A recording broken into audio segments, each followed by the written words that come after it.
We've heard earlier on in the inquiry from mainly Scottish stakeholders that it's been pretty much disastrous in terms of, I think across the UK, £140 billion loss to the economy. We've heard of Scottish companies which have gone bust, which I think is not happened from what you said in Northern Ireland.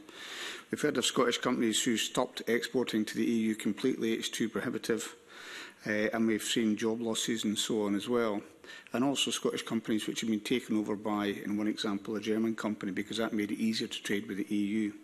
So it seems that the experience in Scotland has been pretty disastrous in terms of the additional costs of doing business, the friction, the regulations and so on. In fact, we heard that it was more difficult to deal with the EU than it was to deal with Russia for some businesses. Your experience seems to be different, no doubt partly due to the dual market access that you have, although you've also said that the UK is becoming one of the most expensive places in the world to do business.